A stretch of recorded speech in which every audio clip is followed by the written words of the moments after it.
Hoy vamos a meternos de lleno en una historia que parece casi increíble.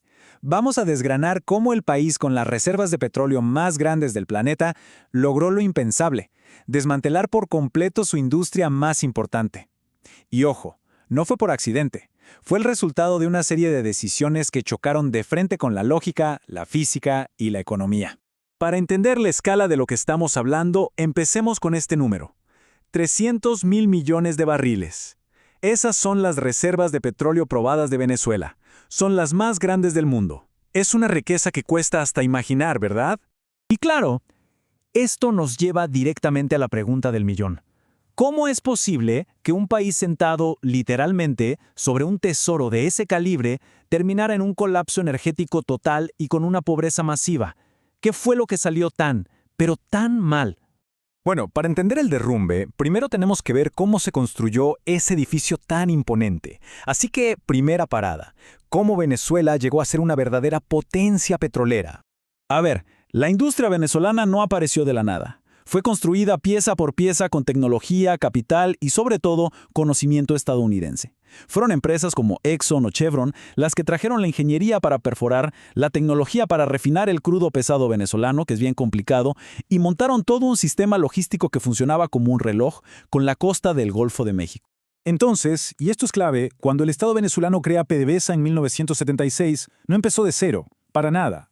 Lo que hizo fue heredar una máquina de primer nivel, súper eficiente, perfectamente aceitada y diseñada con un objetivo clarísimo: abastecer al mercado de Estados Unidos de la forma más rentable posible.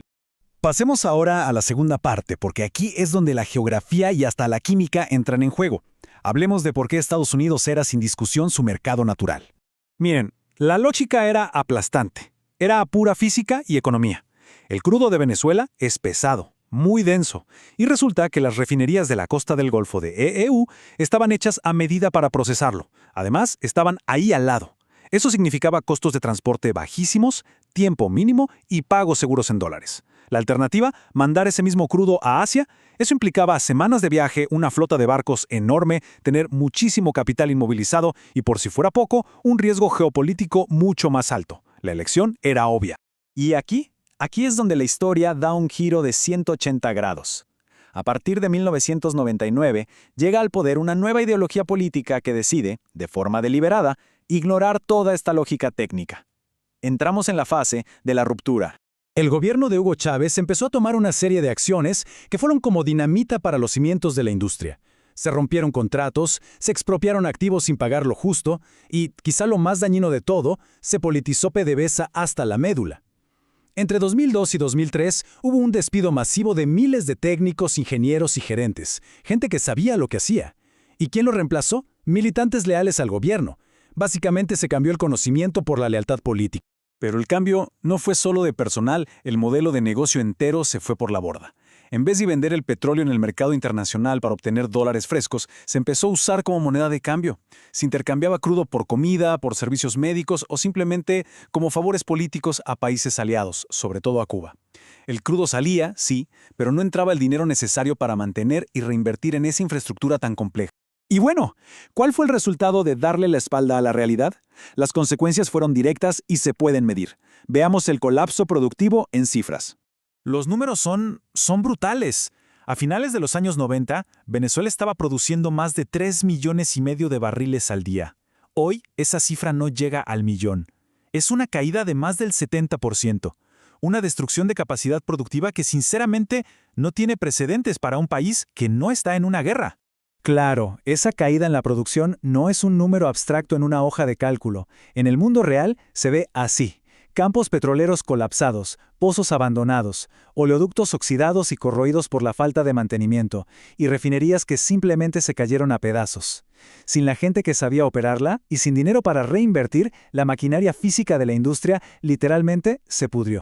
Y así llegamos a la paradoja máxima, a algo que suena a chiste de mal gusto.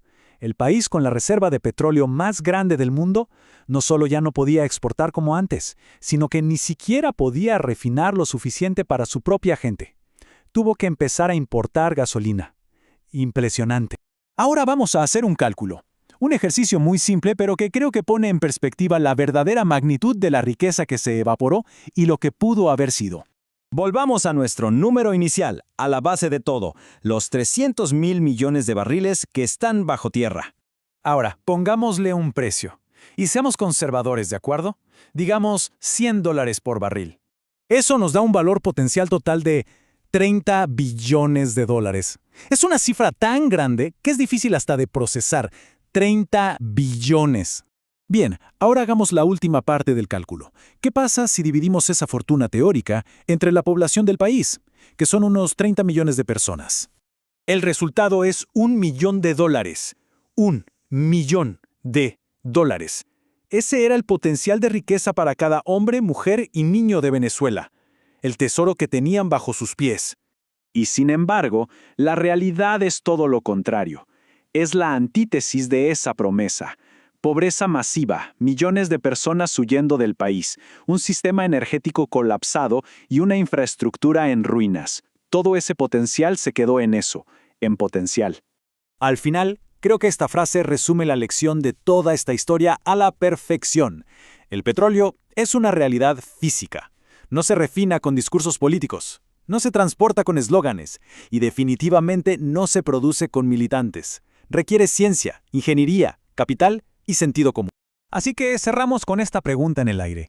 Después de que una ideología chocara de frente contra la realidad y perdiera, ¿es posible que la física, la ingeniería y la lógica económica puedan imponerse de nuevo para, algún día, reconstruir todo lo que se destruyó? La respuesta, sin duda, definirá el futuro de millones de personas.